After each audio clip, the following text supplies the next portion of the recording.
All right, good morning, everybody. It is Tuesday, the 21st of April, which is crazy to believe that here we are, so close to May. Beautiful weather, a little bit chilly, but hopefully you're able to get out and walk around a bit, around your block, safe physical distancing, but get out of the house and enjoy a nice walk here and there. We're going to talk today about the submissions that I received for the Overheard conversation assignment. I only received 4 of them. 4. There are many more than 4 people in the class, so nobody else asked any questions about how to do anything. So turn it in, especially if you're a senior. I'm going to share my screen right now with you so that I can show you some things, okay? So first thing we're going to do here is talk about this submission. It's called The Big Fight. I'm not going to tell you who wrote it, but you see here that it's not in proper screenplay format. I gave a lot of resources as far as what they should look like and how to use Writer Duet. So if this is your submission, I would make sure that you go back and look at those resources, or reach out to me and we can have a one-on-one Zoom session so I can help you out. Here it just says lunchroom. It's all the way to the right. Nothing you use should be on the right except for fade in or fade out. So this needs to be moved over, and it should say interior, lunchroom, day. Okay, and there's tons of resources out there to show you how to do that. And we jump right in to Drake and Jake having a conversation. I don't know who Drake is. I don't know what he looks like. I don't know if they're the only 2 people at the table. There are a lot of things that I don't know, but there's no setup. Anytime you have a slug line, it should be followed by action. So, Drake, 15 and nerdy, talks with Jake, 16 and a jock, at a lunch table alone, period. Right? That's fine. You don't need anything more than that, really. And then the conversation can start. Jake should be centered, and then his dialogue should be under it. The same thing with Drake. Centered, dialogue underneath it. There are tools on the left-hand side of Writer Duet that allow you to do that very easily. Now, this script is just dialogue back and forth, and it's formatted more like a play. So you really got to look back and see that overheard conversation example and those videos that I posted last week about how to use it again. Okay, so this needs revision. Definitely needs revision. Also, this is 1 full page, and this is a quarter of a page. It needs to be between 2 and 4 pages. Okay, I'm going to give actually another page up to 5, the bottom of page 5, if you want, if you're reviewing it, if during your revision it is better. Okay, so there's that. So let's look at the other conversation. Okay, so you can see this one comes from Jeremiah. It's a really good example. Here it says interior, park, day. You're so close. Okay, parks are not inside, right? So it needs to be exterior. The large bench filled with a mother and son, one anxious, one curious. David, early teens, black hair, distressed, sits on a yellow bench, confused. Okay, so my first question is, are these 2 different benches? Is David the son? Right? I'm a little confused. He stares at the wood chips on the ground heavily. The other children are getting pushed by their parents on the swings. So David's early teens. That sentence makes it sound like David wishes he was being pushed by his mother on a swing, but he's a little old for that. David's mind is racing with answers to what questions? His mom gets out of the car and tells him they can talk at home about this. As she speaks more, his face turns reddish orange like a tomato. Okay, so A lot of good visual stuff here. This is good because mostly I can see everything that's happening on screen. Okay, so the large bench filled with a mother and a son. Okay, I'm clearly this is not David and Michelle at some point. Um, so that needs to be a little bit different. So several benches are occupied by mothers and their children, right? Um, but we all of a sudden have somebody getting out of the car. So I'm a little bit confused here. Um, again, so you need to be more clear with your language. So as she speaks more, his face turns red. David, my dad wanted a DNA test to see if I was his son when I was younger. Okay, so we know that there are some things that have happened before the scene started, and that's okay. Okay, Michelle, middle-aged woman, brown hair, blue scarf. Okay, I like it. It's good. It's clear who she is. But what does she do? Right? You can't just describe her there. She puts her hand on David's back, hugs David. She does something, right? She isn't just there. David, please let me explain everything to you. David to himself, why bother now? Okay, depending on what she does, she maybe sits down next to him, right? To himself, okay, might be better replaced with something called sotto voce, SOTTOVOCE, like softly, especially if she's really close to him. He might not be able to talk to himself, right? Um, so there's a few things here that I think need some changing, updating. I'm happy to talk to you one-on-one about it. There still be no space between the character name and the dialogue. Okay, so this should go one space up, and so forth and so on. She sits down with ease. Make sure you have punctuation in your sentences and your dialogue. Okay, she pushes her hair back slowly. Okay, um, I would definitely include some sort of action somewhere in this long bit here. Okay, a tear falls in the crevices of David's left dimple. That is some really, really good scene description. I love it. Okay. Um, David smiles and looks relieved. Okay. So what I like about that is that he looks relieved. Like relief is something we can see, right? We wouldn't be able to, if you said David smiles thinking about the one he loves, okay? Um, you can't really see that, but we can see somebody look relieved. Good. Okay. And here we are on page 6. So we need to delete this extra page here. What you need to do is just put your cursor above interior park and just hit delete a few times. Okay. Again, happy to meet and chat about this. We got to fix this up at the beginning to be more specific. Okay. We have this other one here, power of brotherhood. So what this one here, okay,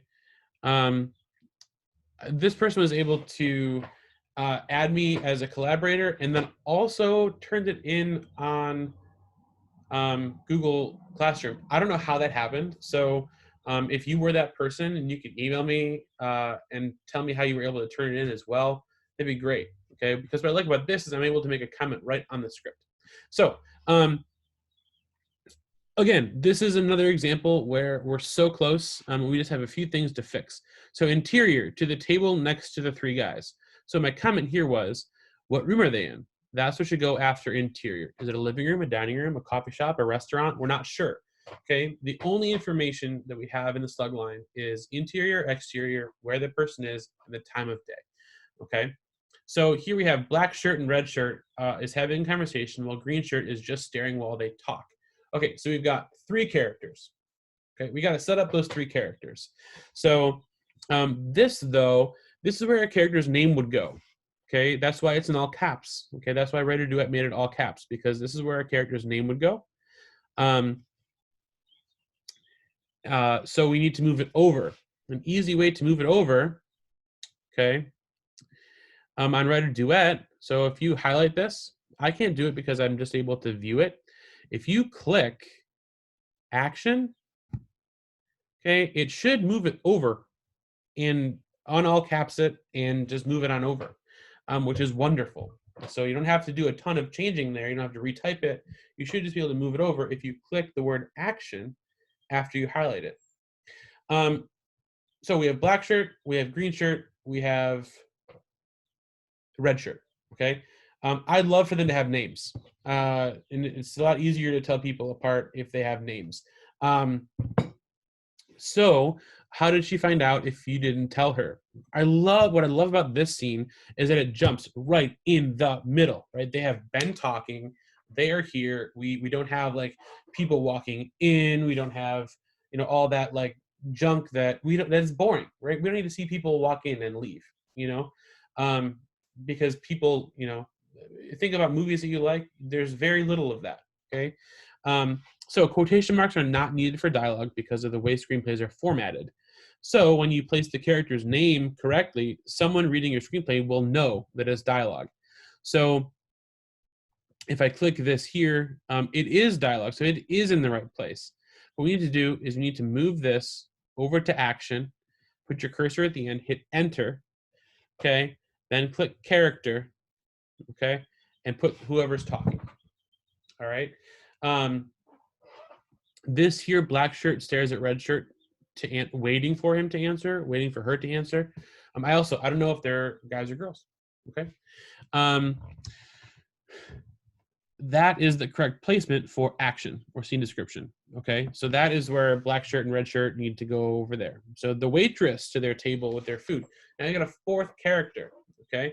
So this is correct placement for action description, but since the waitress is a new character, you have to put her name in all caps and describe her just a bit.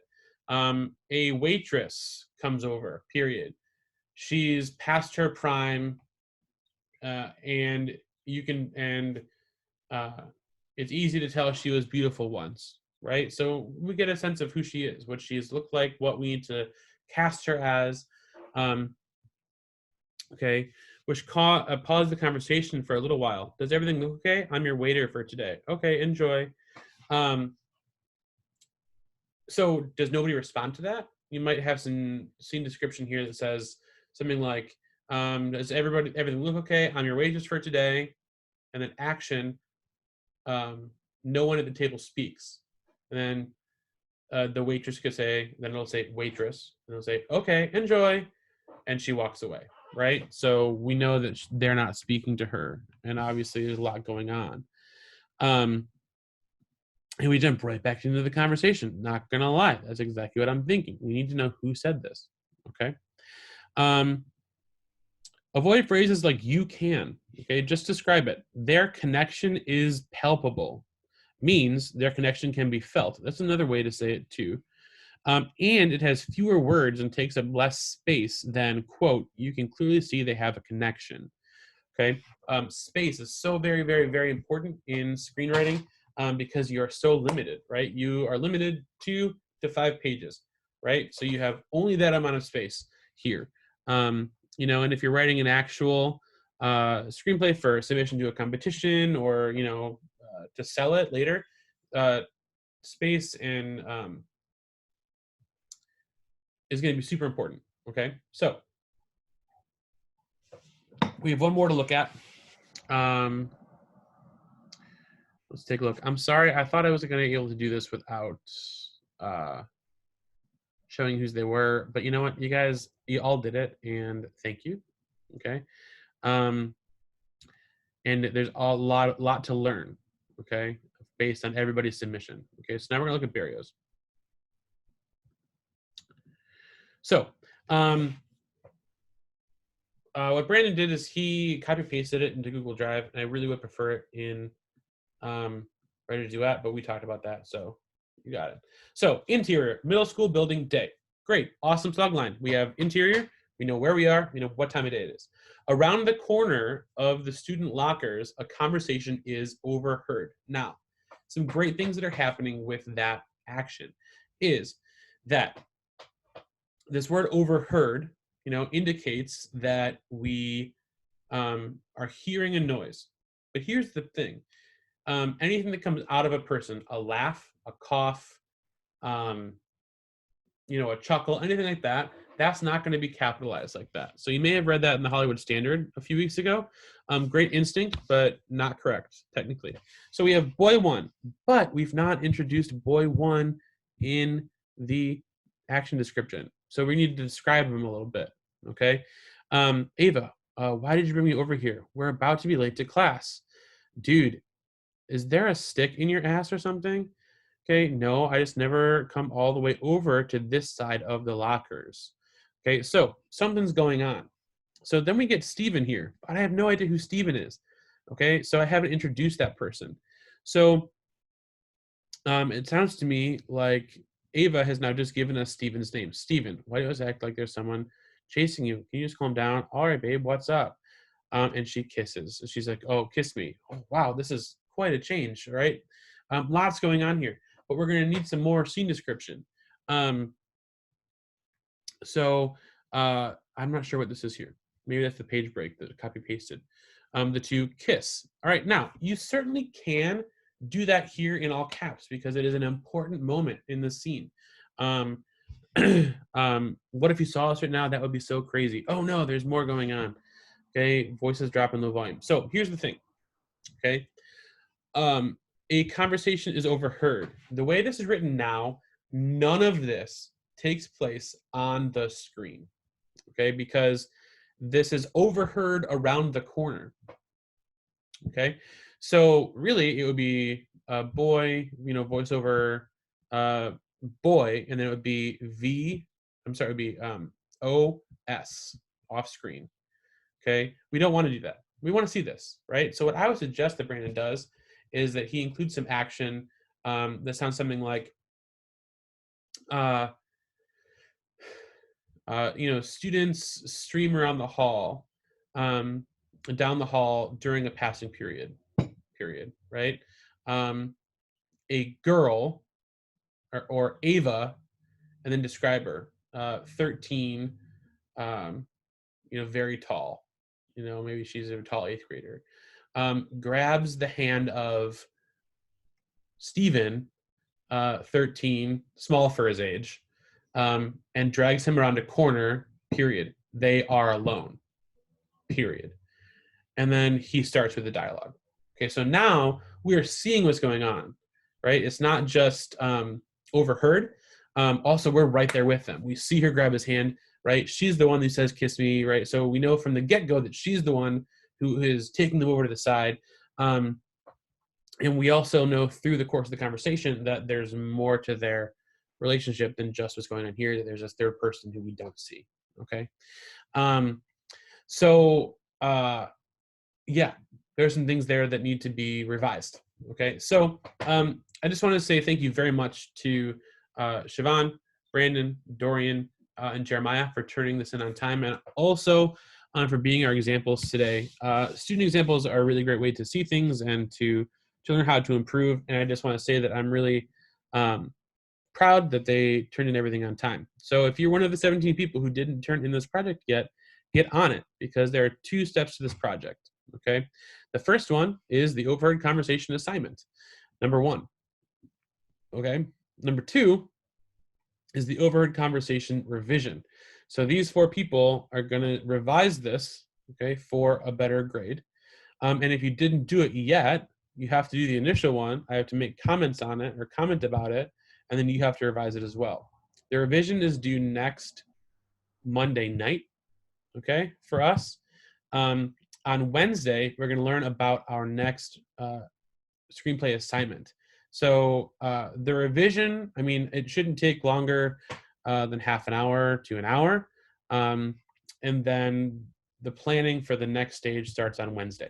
Okay, so thank you so much and have a great day.